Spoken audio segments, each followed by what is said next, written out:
What if there was no salt in the world? It started like any other Tuesday. People went to work, kids dragged their backpacks to school, and restaurants began prepping their signature fries. But by noon, something was off. The fries? Bland. The soup? Tasteless. The oceans? Acting weird. In a matter of hours, chaos spread like wildfire across the globe. Salt, sodium chloride, had disappeared. Not just from kitchen tables, but from oceans, soils, even inside our own bodies. Vanished. Gone. Evaporated as if by magic, or perhaps by the cruel twist of a cosmic accident. In coastal cities, the sea began to shift in hue and density. Fish washed ashore, gasping in confusion. In hospitals, patients with heart conditions, dehydration, or electrolyte imbalances started crashing. Governments scrambled to understand. Was this a terrorist weapon? A natural anomaly? A divine punishment? Social media exploded with hashtags like #NoSalt and #EndOffFlavor. But here's the thing. Salt isn't just a flavor enhancer or something you pour on popcorn. It's an ancient building block of life itself. The Roman word for salary literally comes from salarium, salt money, because salt once held value equal to gold. Wars have been fought over it, empires built and broken by access to salt routes. Gandhi's Salt March in 1930 sparked a revolution. So what happens when something so fundamental is erased in a blink? What happens to our bodies, our climate, our civilization? When salt, the quiet mineral that runs beneath every system of life, simply ceases to exist? Let's rewind. Before humanity collapses completely, we need to understand what just happened. Because salt isn't just a seasoning, it's a lifeline. And losing it, that changes everything. What's the science behind salt? And how does its absence start dismantling the entire planet, one molecule at a time? To understand the unfolding catastrophe, we need to zoom in, way in, to the molecular level. Salt, or sodium chloride, NaCl, is more than just a white crystalline solid. It's a fundamental compound that regulates life on Earth. Dissolved in water, it separates into sodium, Na+, and chloride, Cl, ions. These little guys are critical. They control electrical signals in your nervous system, help maintain blood pressure, and balance fluids inside and outside your cells. Without salt, your body doesn't just get tired, it shuts down. Neurons can't fire. Muscles stop contracting. Your brain, heart, kidneys, and even your gut rely on precise sodium and chloride levels to function. That's why sports drinks, IV drips, and even baby formula include salt. It's not for flavor, it's for survival. Now, let's scale up. The Earth's oceans contain around 3.5% salt. That salinity makes seawater denser than freshwater, which plays a key role in global ocean circulation. This thermohaline circulation is basically the ocean's conveyor belt, moving warm and cold water across the globe and regulating climate. Remove the salt? The whole system breaks. Within hours of the salt vanishing, oceans become slightly less dense. Currents slow. Weather patterns begin to wobble. The Gulf Stream, the current that keeps Western Europe warm, weakens. Storms shift. Monsoons stall. The planet's thermal equilibrium starts to unravel. And let's not forget the ecosystems.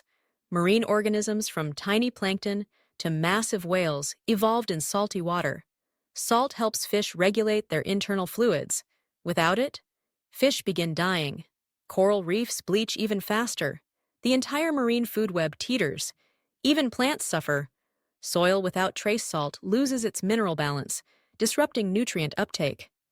Crops begin to wilt. Livestock, too, become disoriented. Salt licks, a vital part of their diet, no longer work. It's not just humans panicking, nature is too. And remember, this isn't a gradual shift. Salt is gone. Instantly.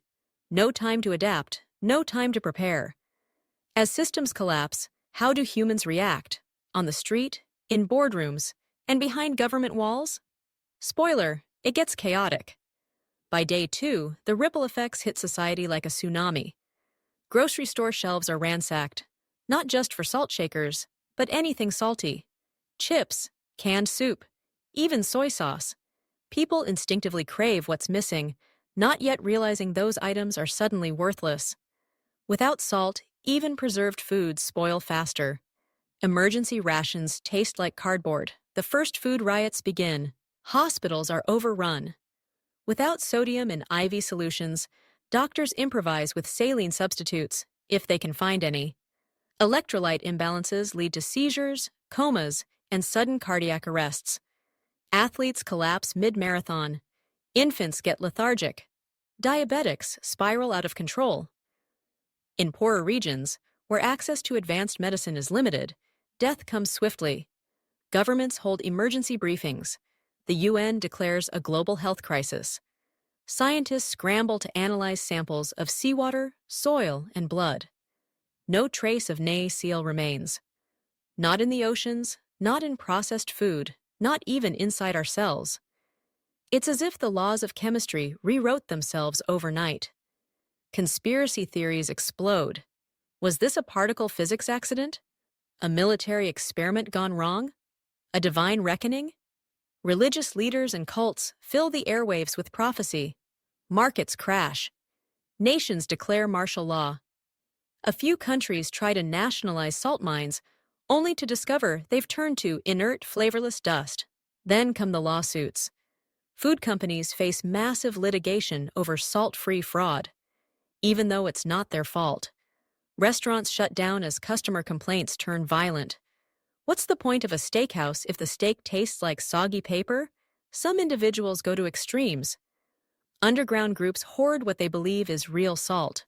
Black markets emerge, trading fake salt, powdered gypsum, baking soda, crushed minerals.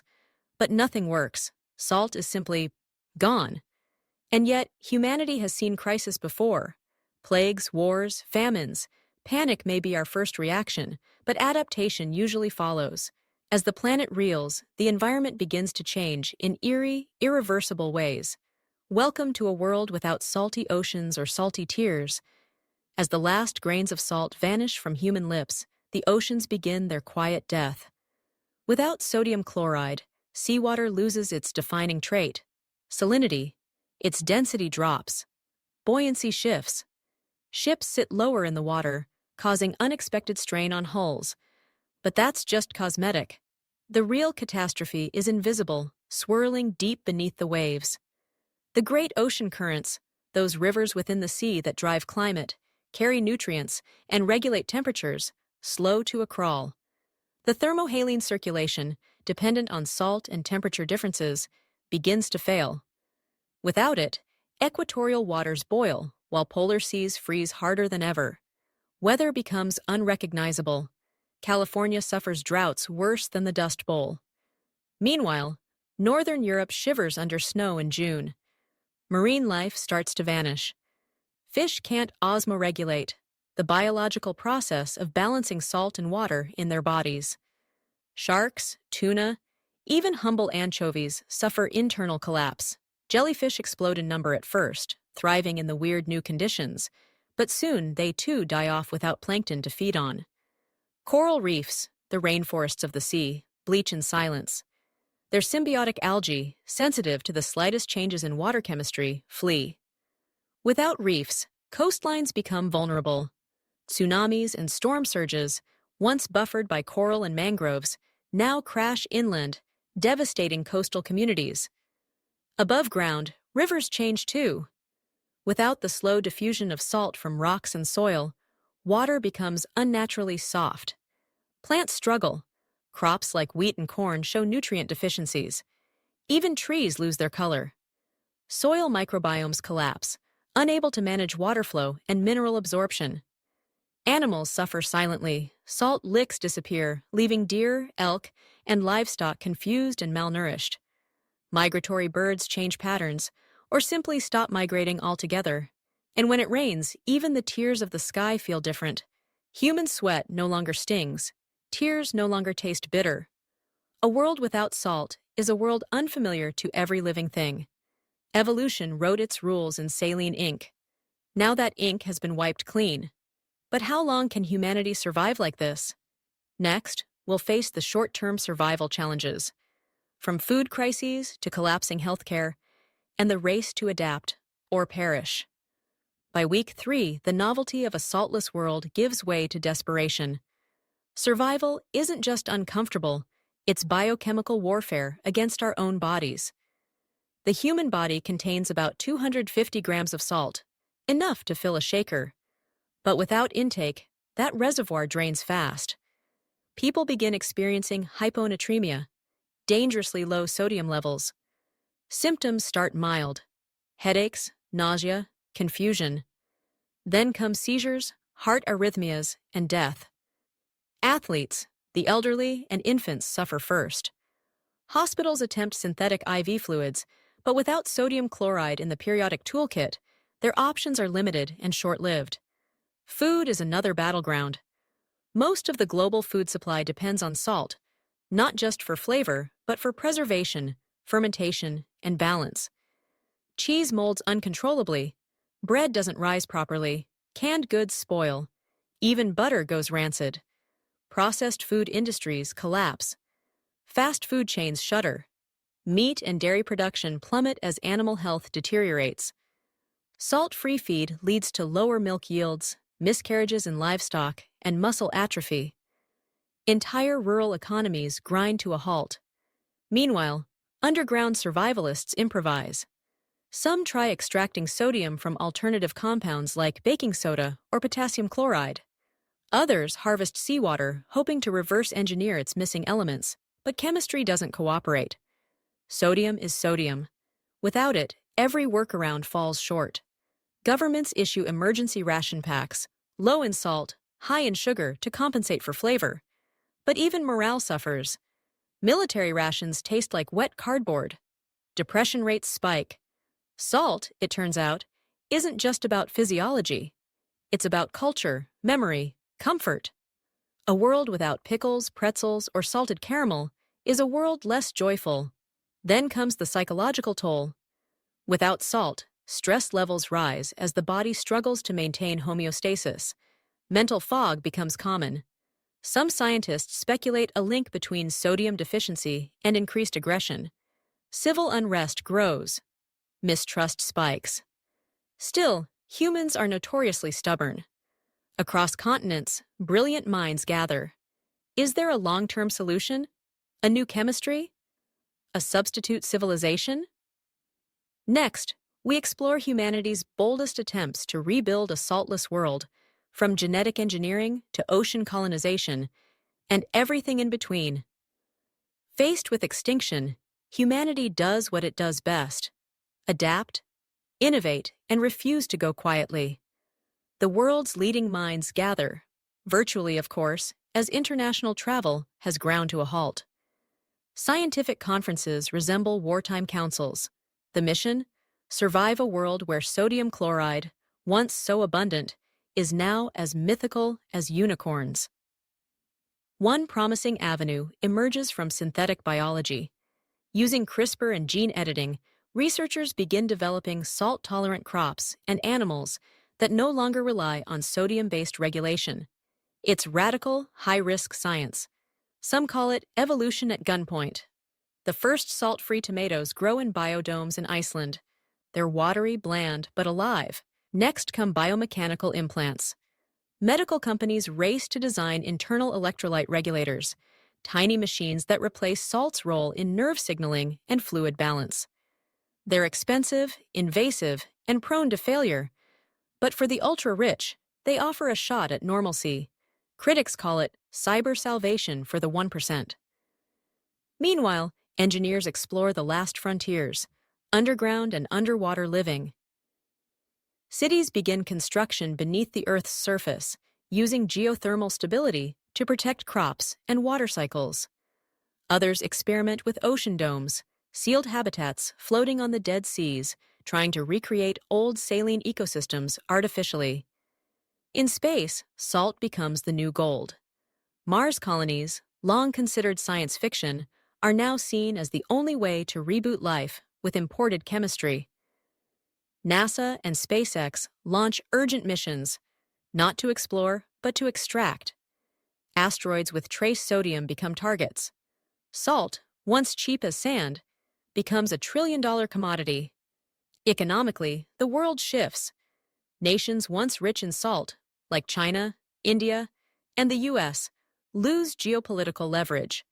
Oil is still useful, but without food security, it's no longer king. Instead, power concentrates in places with biotech capacity and stable climate zones. Iceland, New Zealand, and Chile emerge as leaders in the saltless renaissance. Society also evolves. New cuisines develop, emphasizing texture, fermentation, and spices that don't rely on salt. Culinary schools adapt. Michelin stars are redefined. Flavor becomes an art of illusion. Even language changes. Salty no longer means angry, but nostalgic, for a world that once was. But even as humanity adapts, a dramatic turning point is on the horizon. A discovery, or a disaster, could tilt the scale again. Will it be salvation or extinction? Year 3. Saltless civilization teeters between innovation and exhaustion. Progress is real, but slow, uneven, and bitterly expensive. Most of the world still lives in salt-deprived conditions, with entire populations adapting to a new biochemical baseline. Then, a signal comes from space. A telescope array in Chile picks up an anomalous spectral signature from a near-Earth asteroid. Not just a rock. This one contains crystallized sodium chloride, somehow preserved in the vacuum of space. A literal salt rock drifting 7 million miles from Earth. The discovery ignites the biggest international collaboration since the Apollo program.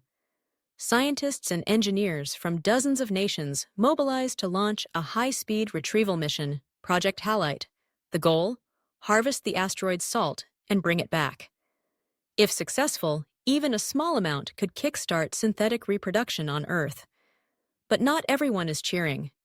Some fear tampering with cosmic materials, citing the mysterious nature of the original disappearance. Others suspect the salt's vanishing wasn't natural at all. Whispers of dark matter interactions, rogue quantum events, even alien interference circulate through fringe circles and slowly creep into mainstream media. Just days before launch, sabotage rocks the mission. A launch facility in Kazakhstan is bombed by eco-extremists who believe Earth must evolve without salt, that returning to it is a betrayal of planetary balance. Dozens are killed. The world mourns, but presses forward. The launch is relocated, and within months, a crewed vessel blasts off toward the asteroid. Meanwhile, back on Earth, things worsen. The ocean conveyor belt halts entirely. Monsoons vanish. Breadbaskets become dust bowls. Mass migration begins, with climate refugees fleeing toward still habitable regions. Resource wars loom. The salt crisis, once about food and flavor, has now become the defining existential challenge of the century. Finally, after a year of tense waiting, the capsule returns to Earth, carrying just 300 kilograms of sodium chloride. Scientists hold their breath as it's introduced into controlled biolabs. The salt dissolves, reacts, behaves normally. Hope explodes across the globe. But is this salvation or just a mirage? What happens when salt returns to a world that has evolved without it? Let's rebuild and find out. They called it the resalting. The return of sodium chloride, however limited, became the most tightly controlled resource on the planet. Every gram of asteroid salt was tracked, studied, and replicated in sterilized nanolabs from Switzerland to Singapore. At first, the goal wasn't mass distribution, it was regeneration. In biocontainment zones, scientists reintroduced salt into seawater, carefully balancing ions to reboot marine chemistry. Microbial life returned first, plankton, then krill. Tiny fish followed. Within months, a pilot reef in the Maldives began showing signs of coral regrowth. The oceans, it seemed, remembered how to live. Meanwhile, hospitals received microdoses of synthetic saline. For the first time in years, IV bags delivered proper fluid balance. Patients with epilepsy, heart failure, and severe dehydration began recovering. The medical world rejoiced. Salt wasn't just flavor, it was function. Then came agriculture. Salt-enriched soils, treated in vertical farms and greenhouse domes, revived crops once considered lost. Wheat, spinach, and tomatoes grew with full mineral profiles. Animal health surged as livestock regained access to mineral blocks. Entire food chains reassembled, slowly but surely. Culturally, the impact was profound. Salt became sacred. Rituals emerged, salt reintroduction ceremonies, salting days, even monuments carved in crystal and a seal. Children born after the disappearance grew up tasting salt for the first time, an experience some compared to hearing music after lifelong silence. Politically, alliances shifted. Nations that had once hoarded asteroid salt were pressured to share, and a new treaty, the Global Mineral Accord, was ratified by over 140 countries. It created a salt reserve system akin to the oil reserves of the 20th century, governed by a newly formed UN body, the Sodium Preservation Council. But humanity didn't return to the old ways entirely. People remembered the fragility of dependence. New diets emphasized balance. Scientists continued researching alternative electrolytes. Urban farming and hydroponics remained central. In schools, students studied the saltless era like a global trauma. And a warning: civilization was not just rebuilt, it was reimagined. Still, one question remained. What did we truly learn from all this? What did the saltless world reveal about humanity's place in nature and in the universe itself? In the quiet years that followed the resalting, humanity entered a rare phase of reflection. For the first time in generations, global development slowed, not out of fear or recession, but out of intention. A world that had raced to conquer nature now paused to reconsider its place within it. Philosophers, scientists, and everyday people asked, how could something so small, just a grain of salt, hold civilization together? Salt had always been there, so ubiquitous it became invisible. Its disappearance forced us to confront a fundamental truth. We don't dominate nature. We depend on it. Religious texts were reinterpreted through the lens of salt. In Christianity, Jesus once called his followers the salt of the earth. In Shinto, salt is used for purification. Across cultures, salt symbolized permanence, clarity, and life. Now, those meanings felt more literal than metaphorical. A new philosophy emerged: mineralism, not a religion, but a worldview that celebrated Earth's building blocks as sacred. It taught that molecules like salt, water, and carbon weren't just resources. They were relationships. To exist was to cooperate with chemistry. Cities commissioned sculptures honoring basic compounds. Children learned the periodic table like scripture. In politics, salt taught humility. Global leaders who once bickered over trade and territory were forced to collaborate or perish. The nations that survived the saltless era best weren't those with weapons or wealth, but with cooperation, trust, and scientific agility. The age of zero-sum thinking had passed. Even our relationship with food changed. Meals were no longer just about flavor. They became acts of gratitude. Families gathered to taste salt together, like a small holy rite. Chefs became philosophers, studying not just how to cook, but why. In classrooms, students debated ethical questions that had once seemed too abstract. Should humans be allowed to engineer salt from scratch? What if we'd never found asteroid salt? Would civilization have deserved to continue? The saltless years became a moral mirror. What kind of species are we when the simplest things vanish? And beneath it all, a deeper awareness settled in. That we are, as Carl Sagan once said, star stuff. But more specifically, we are salt stuff. Our bodies are tiny oceans. Our brains fire through sodium. Life didn't just need salt, it was salt in motion. Now, with new wisdom, we look ahead. What kind of future will we build, one grain at a time? 100 years after salt vanished and was reborn, the Earth looks different. Cleaner skies, smaller cities, smarter systems. Humanity, scarred and humbled by its biochemical reckoning, now builds with a different blueprint, one that respects limits as much as it celebrates possibilities. Children grow up learning about the Great Salt Disappearance, the way we once learned about the Ice Age. Museums house early desalination prototypes, synthetic salt reactors, and the charred remains of the asteroid capsule from Project Halite. They're reminders that even the most basic parts of life, taste, tears, tides, can vanish without warning. In this future, salt is no longer mined. It's cultivated in orbital labs, where solar-powered reactors mimic stellar fusion to recreate sodium at the atomic level. Entire new industries revolve around mineral stewardship. Spacecraft carry salt-encoded DNA banks to distant moons, just in case Earth forgets again. But perhaps the most radical change isn't technological, it's cultural. Humanity no longer assumes permanence. Every glass of clean water, every preserved fruit, every bowl of soup seasoned just right carries a whisper of awe. People savor. They don't just consume. Climate policy, too, has shifted. The salt crisis exposed how tightly interconnected Earth's systems are, how altering one invisible variable can cascade into planetary dysfunction. So now, geoengineering comes with ethical review boards. Ecosystems are managed like sacred archives, not warehouses. And in the stars, we search not just for habitable worlds, but for sodium. Because if salt is life on Earth, maybe it's life elsewhere too. Yet one question remains, haunting and unresolved. Why did salt disappear in the first place? Was it a fluke? A natural cosmic glitch? A message? We may never know. But what we do know is this. Sometimes losing everything is how we remember what mattered most. So the next time you sprinkle salt on your fries, or feel it sting a cut, or cry a tear that actually tastes like something, pause. That grain represents survival, science, and story. It's not just salt.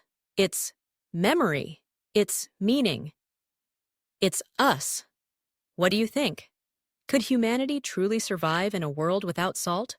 Or would we crumble like a flavorless cracker? Let us know in the comments below. And don't forget to subscribe for more deep dive what-if scenarios that bend science, history, and imagination.